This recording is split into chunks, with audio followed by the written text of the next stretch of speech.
Latest టెక్నాలజీతో చిన్న injection తో నన్ను పూర్తి ఆరోగ్యవంతురాలను చేశారు. Elite spine and pain management centre, Manikonda, Dilsukh Nagar. రాష్ట్ర వ్యాప్తంగా పల్నాడు జిల్లా పేరే ఇప్పుడు మారుమోగిపోతుంది. పల్నాడు జిల్లాలో ఎన్నికల సమయంలో అలాగనే ఎన్నికల తర్వాత జరుగుతున్నటువంటి ఘటనలు ఉద్రిక్త పరిస్థితులకు దారితీస్తున్నాయి. దీంతో పోలీసులు కూడా ఈ ప్రాంతానికి అదనపు పోలీసు బలగాల్ని రప్పించడంతో పాటు 144 సెక్షన్ అమలు చేస్తున్నారు. అలాగనే మాచర్ల, గురజాల, నరసరావుపేట ఈ 3 నియోజకవర్గాల్లో ఉద్రిక్త పరిస్థితులు, వైసీపీ టీడీపీ వర్గీయుల మధ్య దాడుల నేపథ్యంలో కీలక నేతలందరినీ హౌస్ అరెస్ట్ చేయడం జరిగింది. ప్రధానంగా మాచర్లలో ఎమ్మెల్యే పిన్నెల్లి రామకృష్ణారెడ్డిని కూడా హౌస్ అరెస్ట్ చేశారు. ప్రస్తుతం మనతో పాటు ఉన్నారు. సార్ చెప్పండి, మాచర్ల నియోజకవర్గం ఈరోజు రాష్ట్రంలోనే అందరి నోట్లో కూడా మాచర్ల నియోజకవర్గం అనే మాట వినిపిస్తుంది. అసలు మాచర్లో ఇలాంటి ఉద్రిక్త పరిస్థితులకు దారితీసిన కారణం ఏంటి? ప్రధానంగా దీనికి ప్రధాన కారణం టీడీపీ ఎంపీ అభ్యర్థిగా పోటీ చేసిన కృష్ణదేవరాయలు గారు. ఆయన కమ్మ సామాజిక వర్గానికి సంబంధించిన వ్యక్తి. ఆయన ప్రోద్బలంతో ఎలక్షన్స్కి 2 రోజుల ముందు నారాయణ స్వామి అనే సీఐని, కమ్మ సామాజిక వర్గానికి సంబంధించిన సీఐని ఇక్కడ పోస్టింగ్ ఇప్పించడం జరిగింది. గతంలో అతను ఎస్ఐగా కారంపూడిలో పనిచేశాడు. ఇప్పుడు సీఐగా అతను తీసుకొచ్చి అతని పరిధి ఏదైతే ఉందో కారంపూడి, రెంటచింతల, దుర్గి 3 మండలాలకు సంబంధించి అతను సీఐగా అతని ఏరియా వస్తుంది 3 మండలాలు. అయితే అతను ప్రీ ప్లాన్డ్గా 2 రోజుల ముందే తెలుగుదేశం సంబంధించిన శ్రేణులందరినీ కూడా రెచ్చగొట్టే కార్యక్రమం చేశాడు. కానీ మిగతా వర్గాలు ఎక్కడా కూడా ఈ గొడవలు చేయడానికి ఇష్టపడని పరిస్థితుల్లో ఓన్లీ వాళ్ళ కమ్మ సామాజిక వర్గానికి సంబంధించిన ఎంపీ అభ్యర్థి కమ్మ సామాజిక వర్గం, ఒక సీఐ కమ్మ సామాజిక వర్గం, వాళ్ళ వర్గానికి సంబంధించిన విలేజెస్ ఏవైతే ఉన్నాయో ఆ 4 విలేజెస్లోనే సమన్వయం కోల్పోయి గొడవలు చేయటం జరిగింది. ఒకటి ఉప్పిచెర్ల, రెండవది చింతపల్లి, 3 తుమ్మూరుకోట, 4 పాలవై గేటు. ఈ 2 కూడా కమ్మ సామాజిక వర్గానికి సంబంధించిన వాళ్ళు ఎక్కువగా ఉంటారు. మిగతా వాళ్ళు ఎస్సీ, ఎస్టీ, బీసీ మైనారిటీలు ఉంటారు ఆ విలేజ్లో. వాళ్ళు 12 గంటల దాకా ఓటింగ్ చేస్తూ ఉంటే టోటల్ కూడా బాగా కాన్షియన్స్ అన్ని విలేజ్ల్లో కూడా బ్రహ్మాండంగా పోలింగ్ అవుతున్న పరిస్థితుల్లో వాడు సమన్వయం కోల్పోయి మనకు ఓట్లు పడట్లేదు, ఏదో రకంగా గొడవలు చేయాలని నియోజకవర్గం మొత్తం కూడా ఈ 4 గ్రామాల్లోనే బరి తెగించేసి అక్కడున్న ఎస్సీ, ఎస్టీ, బీసీ మైనారిటీలు ఎవరైతే ఏజెంట్లుగా ఉన్నారో లాగేసేసి రిగ్గింగ్ చేసే ప్రయత్నం చేశారు. అడ్డొచ్చిన ఇష్టం వచ్చినట్టు కొట్టడం చేసే కార్యక్రమం చేస్తారు. ఇక్కడ ప్రధానంగా మనం ఆలోచన చేయాల్సిన పరిస్థితి ఏముందనంటే ఎంపీకి ఒత్తాసుగా ఎంపీ చెప్పినట్టు చేయటానికి, ఎవరు కృష్ణదేవరాయలు చెప్పినట్టు చేయటానికి ఒక సీఐని ఒక ఏజెంట్గా పెట్టుకున్నారు ఇక్కడ. అలాగే ఎస్పీ కూడా మా ఎస్పీ ఎవరైనా సరే హెడ్ క్వార్టర్లో, నరసరావుపేట హెడ్ క్వార్టర్లో ఉండి 7 సెగ్మెంట్లు ఏవైతే ఉన్నాయో ఎక్కడెక్కడ పోలింగ్ ఎలా జరుగుతుంది, అయితే గొడవలు ఏం జరుగుతున్నాయి అనే దాని మీద మానిటర్ చేసుకుంటారు. కానీ ఒక ఎస్పీ ఖచ్చితంగా మాచర్లోనే ఉండి ఇక్కడే పక్క గ్రామంలో గొడవ జరుగుతూ ఉంటే పక్క గ్రామంలో ఉండి కూడా ఏమి కంట్రోల్ చేయలేని పరిస్థితి. అంటే దాన్ని ఏ రకంగా అర్థం చేసుకోవాలి? ఒక నియోజకవర్గంలో ఎస్పీ ఉన్న తర్వాత కూడా గొడవలు జరిగినాయంటే అది కూడా గొడవలు జరిగిన ఈ 4 గ్రామాలు, ఈ 4 గ్రామాల్లో కూడా కమ్మ సామాజిక వర్గానికి సంబంధించిన వాళ్ళే గొడవలు చేశారు, వాళ్ళే ప్రేరేపించారు, వాళ్ళే రిగ్గింగ్లు చేసే కార్యక్రమం వాళ్ళే చేశారు. కానీ నియోజకవర్గంలో ఏ గ్రామంలో ఎక్కడా కూడా ప్రశాంతంగా జరిగిన పరిస్థితి, ఎక్కడా కూడా గొడవలు జరగలేదు. ఇది ఏ రకంగా చూడాల్సిన పరిస్థితితో ప్రజలు ఆలోచన చేయమని కోరుతూ ఉన్నారు. అంటే ప్రధానంగా మీరు చెప్పేది పోలీసులు టీడీపీ నేతలకు సపోర్ట్ చేశారు, గొడవలు జరుగుతుంటే స్పందించలేదని మీరు అంటారా? ఖచ్చితంగా స్పందించటం కాదు, అసలు వాళ్ళు దగ్గరుండి ప్రేరేపించేసి రిగ్గింగ్ చేయడానికి వాళ్ళే కారణం. పాలవాయి గేటులో 2 పోలింగ్ స్టేషన్లు ఉంటే 2 పోలింగ్ స్టేషన్లకు 1 కానిస్టేబుల్ పెట్టారు. తుమ్మూరుకోటలో 5 పోలింగ్ స్టేషన్స్ ఉంటే 1 కానిస్టేబుల్ హోంగార్డ్ని పెట్టారు. వెల్దుర్తిలో వాళ్ళకు సంబంధించిన ఏదైతే బ్రహ్మారెడ్డి వాళ్ళ సొంత విలేజ్ ఉందో అక్కడ 2 కానిస్టేబుల్ని పెట్టారు. మా స్వగ్రామం ఏదైతే ఉందో కళ్ళకుంటలో అక్కడ 4 పోలింగ్ స్టేషన్లు ఉంటే 10 మంది సిఆర్పిఎఫ్ స్పెషల్ ఫోర్స్ని పెట్టారు. స్పెషల్గా ఒక ట్రైనింగ్ డిఎస్పీని పెట్టారు అక్కడే. మా పక్క గ్రామం కేపీగూడెంలో ఒక డిఎస్పీని పెట్టారు.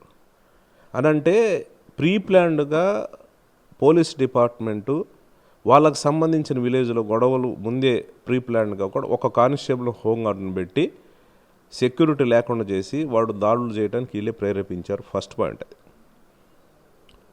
ఇంకొకటి ఏంటంటే ఎక్కడ గొడవలు జరిగే పరిస్థితులు ఎక్కడా కూడా నేను ఫోన్ చేసి ఎస్పీ గారికి పదే పదే ఒక గ్రామంలో పాలవాయి గేట్ గ్రామంలో నేను గంట సేపు ఉండి సార్ ఇక్కడ ఎస్సీ ఎస్టీలు ఓట్లు వేయనివ్వట్లేదు, మీరు ఎవరైనా ఎస్ఐని పంపించండి అంటే పక్క గ్రామంలోనే ఉన్నాడు. కనీసం ఒక ఎస్ఐని కానీ ఒక సిఐని కానీ ఎవరిని కూడా పంపించే పరిస్థితి లేదు. చివరికి నా ఫోన్ తీయటం కూడా ఆప్ చేసిన పరిస్థితి. అనంటే ఈ గొడవలన్నీ ఎస్పీకి తెలిసి జరిగినాయి. సిఐ నేతృత్వం వహించాడు. ఎంపీ అభ్యర్థిగా టీడీపీ అభ్యర్థిగా పోటీ చేసిన కృష్ణదేవరాయలు ముగ్గురు కొల్యూడయ్యి ఏదో రకంగా ఇక్కడ మనం పడట్లేదు, రిగ్గింగులు చేసి గొడవలు చేసి గెలవటానికి వాళ్ళు ఇసో ప్రయత్నం చేసిన మాట 100% వాస్తవం. ఇక్కడ మా నియోజకవర్గంలో ఎస్పీ ఇక్కడే కాన్స్టిట్యున్సీలోనే ఉన్నాడు. ఒక అడిషనల్ డీజీని ఇక్కడనే పెట్టారు. ఒక ట్రైనింగు డిఎస్పీని ఒక అతను పెట్టారు. ఇంకొక ఇద్దరు డిఎస్పీలు కూడా ఇక్కడే. అంటే వైసీపీకి అనుకూలంగా ఓట్లు పడతాయని గ్రామాల్లోనేమో పూర్తి స్థాయిలో బందోబస్తులు చేయటం జరిగింది. వాళ్ళకు సంబంధించిన వాళ్ళ గ్రామాల్లో ఎక్కడ ఒక కానిస్టేబుల్ హోంగార్డుని పెట్టి పోలీసులే అరాచకం చేశారు. ఇది మూకుమ్మడిగా పోలీసుల అండదండలతోటి భయభ్రాంతులను ఓటర్స్ని భయభ్రాంతులు చేసి గెలవటానికి ఒక ప్రయత్నం చేశారు. అది దాంట్లో వాళ్ళు సక్సెస్ అయ్యారు. ఇప్పుడు ఏం చెప్పుకున్నా మాకు సంబంధం లేని చెప్పుకున్నా ఇవన్నీ కూడా ఆ 4 గ్రామాల్లోనే ఈ గొడవలు జరిగిన పరిస్థితి. ఈ 4 గ్రామంలోనే కొంతమేర వాళ్ళు రిగ్గింగ్ చేసుకున్నమాట వాస్తవం. అయినా ఈరోజు ఓటింగ్ సరళిని చూస్తే బ్రహ్మాండంగా 83% మాచర్లో యావరేజ్న ఓటింగ్ సరళి జరగటం జరిగింది. ఖచ్చితంగా ప్రజలందరూ కూడా మా వైపు ఉన్నారు, నియోజకవర్గంలో మా వైపు ఉన్నారు. మేము ఖచ్చితంగా మంచి మెజార్టీ గెలవబోతూ ఉన్నాం.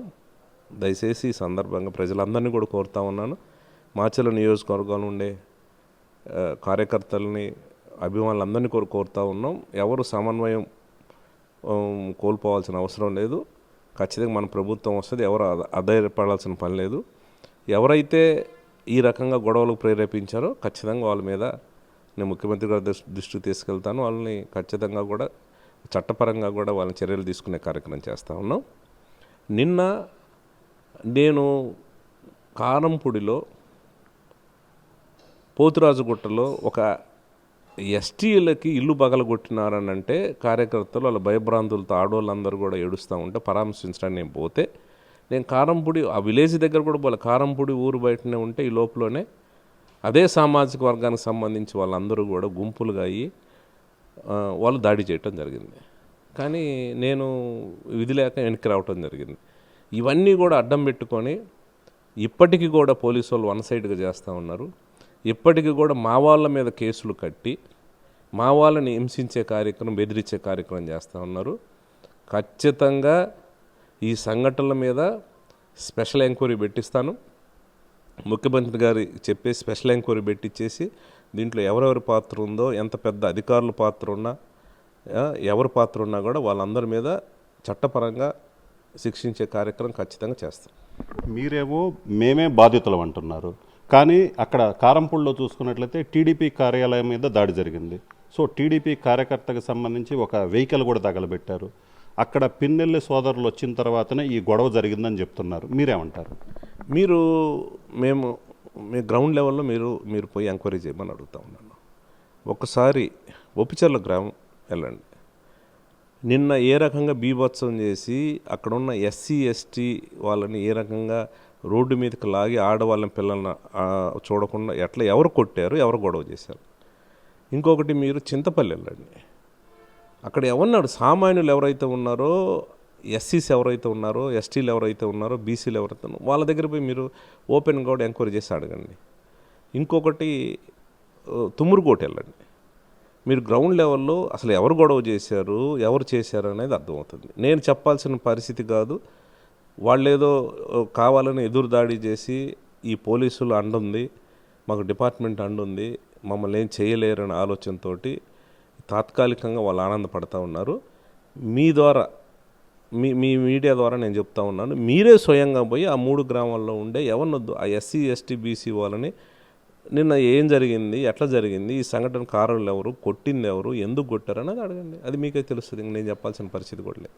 సో టీడీపీ నేతలు చూసుకున్నట్లయితే పిన్నెల్లి సోదరులే అరాచకానికి కేరాపు మాచర్ల నియోజకవర్గాన్ని పూర్తిగా అరాచకంగా మార్చారని నిన్న టీడీపీ నేతలు మాజీ మంత్రి నక్కానంద్ బాబు కూడా మాట్లాడటం జరిగింది.